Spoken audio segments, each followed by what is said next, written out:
রাজশাহীতে হয়ে গেল পাবজি মোবাইল ইভেন্ট। আর এই পাবজি মোবাইল ইভেন্টে কি কি সব অ্যাক্টিভিটি গুলো আছে সেগুলো আপনাদেরকে দেখানোর চেষ্টা করব। আমরা চলে আসি কাবাব সেল সিমলা পার্কে, যেখানে মূলত এই ইভেন্টটা আয়োজন করা হয়েছে। বর্তমান যুগে মোবাইল গেমিং শুধু বিনোদনের মধ্যে সীমাবদ্ধ নেই, এটি এখন একটি পূর্ণাঙ্গ স্পোর্টস এবং ক্যারিয়ার প্ল্যাটফর্ম। পাবজি মোবাইল তাদের ডেকোরেশনটা পুরাই অস্থির করেছে। এত সুন্দর একটা ইভেন্ট ছিল, তার সাথে ডেকোরেশন গুলো খুবই সুন্দর করে করা হয়েছে। এটা যেহেতু একটা পাবলিক ইভেন্ট ছিল, তাই জন্য অনেক পাবজি প্লেয়াররা এখানে এসে রেজিস্ট্রেশন করে এবং ম্যাচে অংশগ্রহণ করে। আর রেজিস্ট্রেশন করলে এখানে স্পিন মারার সুযোগ পায়। স্পিনে ছিল ওয়াটার বোতল, টি শার্ট থেকে শুরু করে আরো বিভিন্ন রকমের জিনিস। আমিও স্পিন মারি, কিন্তু আমার ভাগ্যটা খারাপ, তাই জন্য আমি কিছুই পাইনি। তারপর শুরু হয়ে যায় এখানে 4 vs 4 চ্যালেঞ্জ। দুই টিমেরই টান টান উত্তেজনা ছিল। আর এই 4 vs 4 চ্যালেঞ্জ পাবজি মোবাইল ইভেন্টটাকে আরো সুন্দর করে তুলে। পাবজি মোবাইল শুধু একটি গেম নয়, এটি অনেকের ক্যারিয়ার। আন্তর্জাতিক টুর্নামেন্ট, প্রফেশনাল টিম, ইউটিউব ও লাইভ স্ট্রিম। বাংলাদেশ সহ বিশ্বের অনেক তরুণ পাবজি মোবাইল খেলে নিজের পরিচিতি গড়ে তুলেছে। রাজশাহী এবং রাজশাহীর বাইরে থেকে অনেকে এসেছে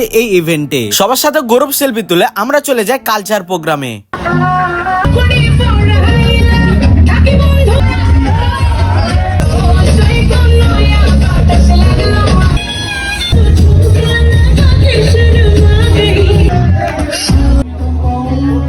তো এই ছিল পাবজি ইভেন্ট নিয়ে আজকের ভিডিও। কার কাছে কেমন লেগেছে অবশ্যই কমেন্টে জানাবা। আসসালামু আলাইকুম।